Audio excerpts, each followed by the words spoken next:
И мы переходим к следующему докладу.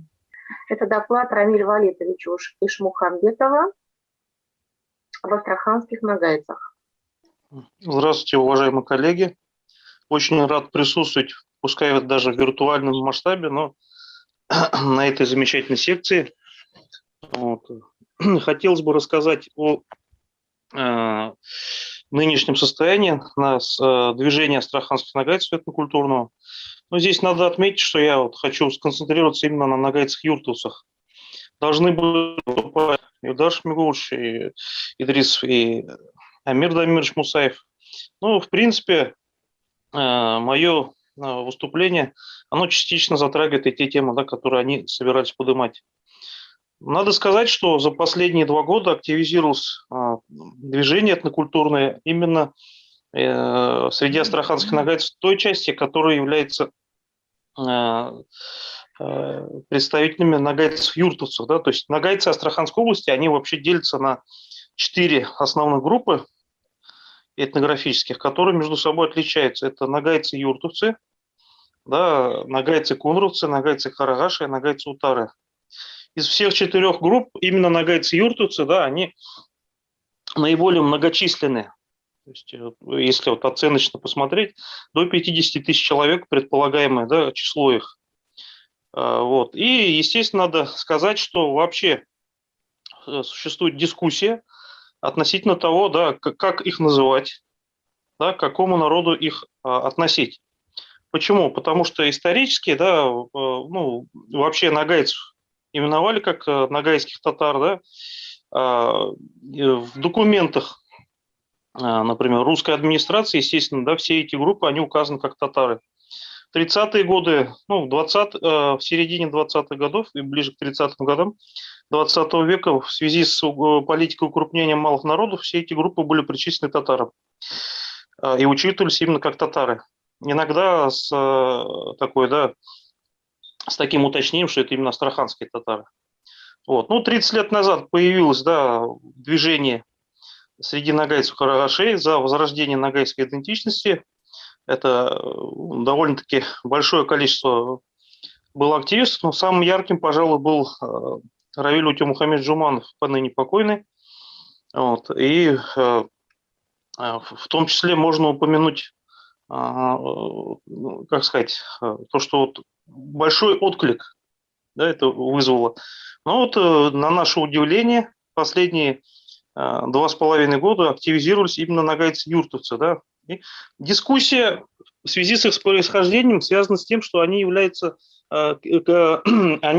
потомками не столько Ногайской Орды, да, сколько являются потомками еще и Астраханского ханства. Да.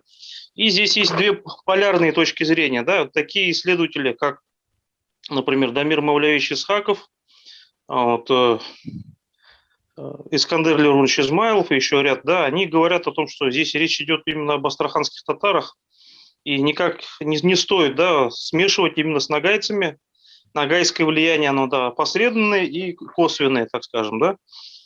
И неверно будет отождествлять с нагайцами. Виктор Михайлович Викторин, он говорит о том, что в целом нагайцы и юртовцы – это потомки большой нагайской орды, да, то есть те, кто переселился уже после присоединения Астраханского ханства, да, в середине XVI века, и он является приверженцем теории интерстадиала, да, то, что население Астраханского ханства, оно покинуло вот эти места, да, так скажем, да, вот это военный служил верхушка, часть черного люда, вот, и некоторое время пустовали, да, эта местность в XVI веке. Но на самом деле существует и точка зрения так называемой, да, синтетической или компромиссной.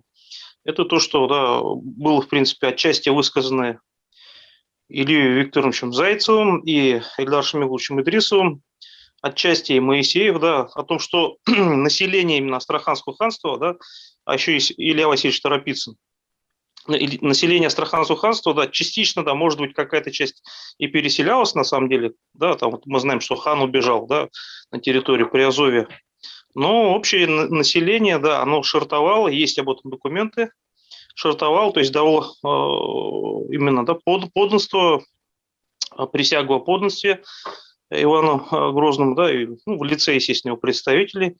Вот. И, собственно говоря, сформировалась вот такая интересная группа. Ну, опять-таки говоря, да, об участии Ногаев в Астраханском ханстве, надо здесь сделать такие, да, необходимые дополнения, что, в принципе, Эль-Мангыт, который является правящим в Ногайской Орде был, да, являлся, и вообще у ногайцев это именно сословие Мурз, да, правящий слой, он составлен из мангытов. А в Астраханском ханстве это был такой, да, клан, который соперничал с кунгратами за должность беклербеков. Вот. Кроме того, в источниках, да, того периода, например, Ибн Рузбихан, он упоминает, Фазлах Ибн Рузбихан, что цари астраханские из мангытов, хотя фактически это было не так, но, как Вадим Вишевич Трепалов поясняет, речь идет о том, что именно сажали на трон чаще всего астраханских ханов представители Ногайской Орды, да и сами, да, астраханские ханы происходили, да, из так называемых чингизидов Ногайской Орды. Очень тесное такое соотношение. Кроме того, существовали так называемые в Астрахани сущие ногаи, под которыми подразумевались именно те ногаи, которые проживали в Астраханском ханстве. Далее, относительно более позднего, да, нельзя да, не согласиться с доводами Виктора Михайловича Викторина, да, о большом миграционном потоке уже из Большой Ногайской Орды, да, о приставаниях, да, в округе Астрахани. И вот эта группа юртовских татар или юртовских ногайцев, она формируется на местной именно основе. Первые переселенцы из числа татар Мишары, казанских татар, активно начинают переселяться с конца 17-го, особенно в 18 и в 19 веках. То есть, собственно говоря, это достаточно позднее время, да, вот так условно скажем, но вступает в такие, да, этнокультурные взаимодействия, что отмечал, в принципе, и отмечали исследователи, например, Павел Иванович Небольсин. Ну, опять-таки, Павел Иванович Небольсин в середине 19 века зафиксировал, что сами себя зовут ногаями, юртовцы, и считаются потомками астраханских ногаев, первых основателей Астрахани, золоторыцких ногаев, первых основателей Астрахани. Вот. Ну, надо сказать, что вот тяготение, да, к ногайскому миру и вообще, да, сопричастность к ногайскому миру у юртовских ногайцев, она на самом деле очень легко, да, вычисляется. Очень много свидетельств тому, да, и мы в конце 19 века многие из юртовских ногайцев, они несли службу на Северном Кавказе, да, привлекались царской администрацией для этого.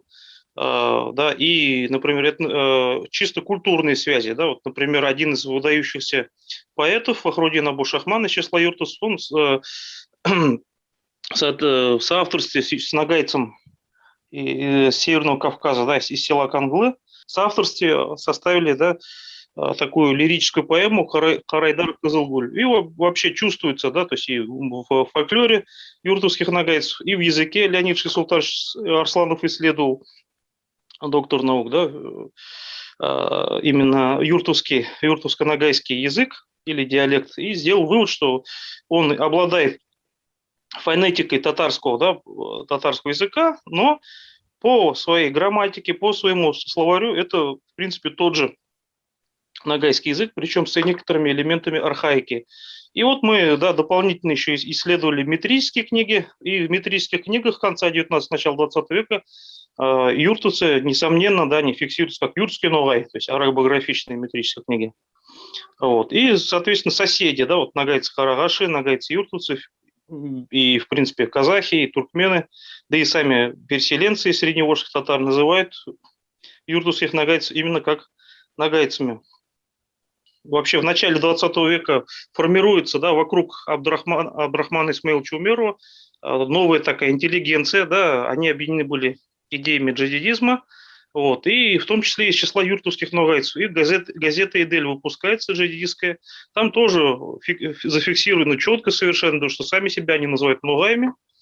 Вот. А затем уже, да, с изменением реалий в советское время, первое время советская власть их фиксирует как нагайцев. Например, в в материалах Саратовского государственного краеведческого музея имеются материалы Трофимова, где тоже, да, все жители юртовских сел фиксируются именно как нагайцы. Ну, с политикой так называемой татаризации юртовцы начинают фиксироваться как татары, их обучать начинают на татарском языке до 70-х годов, затем от преподавания, как известно, отказываются. И, собственно говоря, юртовцы, они вот так вроде бы прочно, да, стали ориентированы на Казань, на казанско-татарский проект единой татарской нации.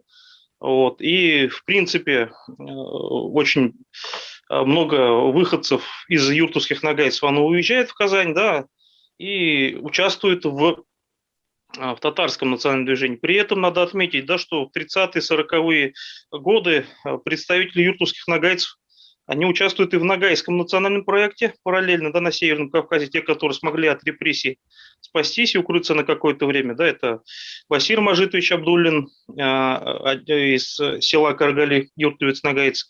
Он стал первым нагайским драматургом, использовал, да, частично именно, да, вот именно диалектизмы и некоторые характеристики юртовско-нагайского диалекта в литературно-нагайском языке, да, и в произведениях своих. Кроме того, это еще и Наджиб Гасри Ноғайлы, да, который издавал материалы именно, да, на арабографичные в первые советские годы с учетом именно юртовско-нагайского языка. Это, в принципе, целая плеяда, да, тех людей, которые связано было как раз это из числа учеников Абдурахмана Исмаиловича Умерова. Вот. Но многие из них они были подвергнуты репрессиям. Например, судьба Басира Мажитовича, да, он был расстрелян НКВД и был реабилитирован только в 80-е годы. Вот. И вот когда, например, на территории Астраханской области движение за возрождение нагайской идентичности начало двигаться, возрождаться, подниматься, да, так скажем, активизировалось, юртовцы, они довольно-таки, ну, мало были замечены в какой-то активности. Вот. Это можно, например, да, связать с чем? С тем, что юртовско-нагайский диалект, он именно за счет своего произношения, да, и фонемы, несмотря на сходство с нагайским, он, да, с литературным нагайским вполне не может быть идентифицирован однозначно, да. Это вот как раз-таки какой-то определенный блок. Кроме того, да, мы знаем, да, то, что был парад суверенитетов, вот, и были определенные политические процессы в Татарстане, да, были некоторые надежды на какое-то, да, усиление автономии, либо еще что-то, да, там, дезинтеграционные процессы, да, на территории бывшего Советского Союза. И вот эти, да, определенные веяния, они достигли и Нижней Волги, какие-то, да, иллюзии появились в этом отношении. Но что же заставило сейчас, да, вот если анализировать, юртовцев обратиться к нагайскому самосознанию заново, да? Во-первых, это большая доступность материалов по родословию, то есть некоторые, да, материалы, они стали доступны в электронном формате, материалы Госархива, да, читают на арабице, видят, что предки себя как нугай идентифицировали, читают материалы, да, на литературном нагайском или слушают, или же общаются, видят, что, в принципе, это легко взаимопонимаемый язык. Плюс еще к тому надо отметить то, что, в принципе, литературный казанско-татарский язык, он не удовлетворяет. То есть он используется только в школе. В быту он не используется, никаких особых преференций не дает. Вот. Что касается, собственно, да, Казани, есть, конечно, да, определенный такой вот условный престиж второго по численности народа. Да, есть телевидение, мы знаем, да, там ТНВ, Шаян ТВ и так далее, да, татарское. Но, опять же говорю, так как в быту этим языком не пользуются, в полной мере не в состоянии удовлетворить потребности, да, в сохранении собственного диалекта. Собственно, именно языковой активизм – это одна из таких, да, одна из таких причин обращения к нагайскому проекту. Почему? Потому что, в принципе, ряд деятелей нагайских, он согласился на то, что юртовско-нагайский диалект, он имеет право на собственную литературную норму. А если мы обратимся к тому, как на это смотрит Казань, да, казанско-татарские представители, да, определенная часть, некоторые части элит, они не заинтересованы в развитии юртовско-ногайского диалекта. И вот такая интересная ситуация, которая подстегнула да, обращение к ногайскому самосознанию у юртовцев. Кроме того, надо отметить, что юртовцы в ногайском проекте представляют, да, у ногайцев нету какого-то, да, своего собственного административного образования, то есть нету, есть, конечно, два района, в Карачаево-Черкесии и в Дагестане, да, ногайских, но собственной республики нет. Поэтому каждый, так скажем, участник ногайского, так скажем, этнокультурного движения, либо, да, как, так скажем, проекта, да, этнокультурно, он является независимым и полноценным актором. То есть здесь нету, да, какого-то центра, которому надо подчиняться. И в этом отношении юртовцы, да, они видят здесь свой определенный ресурс. Вот. Более того, даже стали до определенной степени, да, так скажем, инициаторами каких-то новых смыслов в ногайском проекте. Вот. В частности, например, на двух конференциях движения «Новая Евразия» лидер юртовских ногайцев Амир Мусаев выступил с некоторыми, да, определенными, да, такими, да, предложениями, и активно они стали участвовать, да, в общеногайском этнокультурном движении. Например, в Совете старейшин ногайского народа, который был образован, сейчас вот идет процесс регистрации, они очень активно участвуют, да, ездят, своих делегатов представили. Кроме того, вот недавно был конный переход, посвященный 650-летию основания Ногайской Орды. Очень активно опять участвуют там юртовцы, ногайцы-юртовцы, да, кроме, естественно, всех остальных регионов. Кроме того, вот в связи с языковым активизмом, какие шаги ими предпринимаются? Они обратились к команде под руководством доктора наук Анны Владимировны Дыба, к Лидии Фатиховне Идрисовой, записали список, да, из 200 слов, списки сводыша, да, снабдили аудиофонограммами. Кроме того, сейчас вот они стали сотрудничать с Институтом языкознания при Российской академии наук, да, вот программа LinguaDoc. То есть они очень активно взялись за кодификацию своего диалекта. Вот. И планируется переиздание материалов Леонида Шейсултановича Арсланова. Вот. И в завершение, да, стоило бы привести пример, да, как вот эти два центра, да, Казань и, да, ногайцы Северного Кавказа влияют. Здесь есть два таких интересных кейса. Это ситуация с памятником Ивану Грозному в Астрахани, установкой. И вторая – это установка, не так давно, да, установили билборд с изображением Александра Васильевича Суворова, совсем недавно, буквально в этом месяце. Когда заговорили, да, в Астрахани об установке памятника Ивану Васильевичу Грозному, это вызвало, да, очень такую, да, бурную реакцию со стороны определенных кругов именно в Казани, Республике Татарстан. То есть каким образом, да, зачем. И мы понимаем, да, то, что это связано, да, так называемым хатер-коно, определенные, да, мифологемы для татарского народа, тяжелая память о завоевании Казанского ханства, да, о жертвах, да, это героизация там Кул-Шарифа, который, кстати, тоже выходит из Астраханского ханства был на самом деле. Вот. И некая такая попытка перенести, да, те реалии, которые были, ну, или же мифологему, которые присутствуют у казанских татар, на ситуацию в Астрахани. В Астрахани присоединение, оно было относительно бескровным, на самом деле, по заключению ряда, да, специалистов.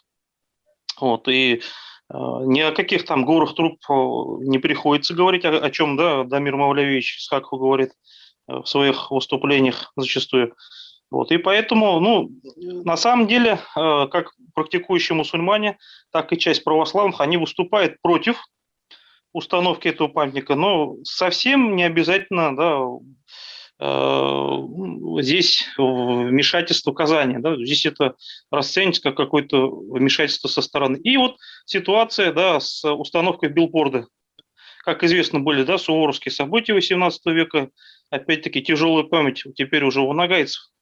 Но как относятся к этому юртовские нагайцы? Они говорят, это трагедия, мы переживаем, но она нас напрямую не касалась, она касалась нагайцев Северного Кавказа.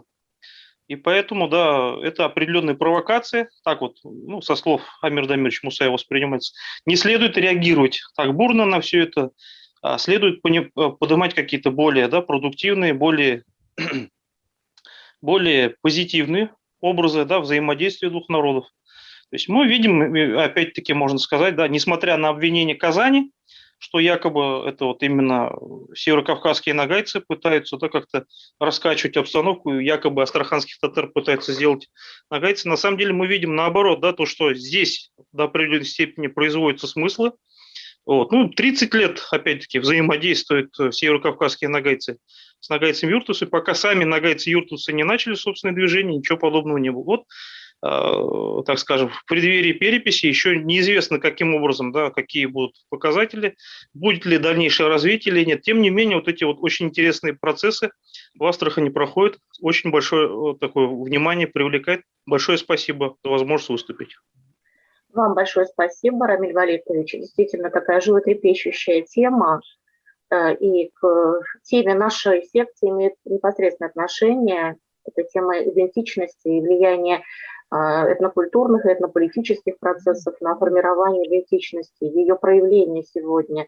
И вот на примере юртовцев вы показали, насколько это актуально сегодня. То есть это живой процесс, который имеет, конечно, исторические корни, но развивается на наших глазах. И, в общем-то, задача исследователя, конечно, наблюдать, мониторить этот процесс и презентовать его вот на таких конференциях, как наша.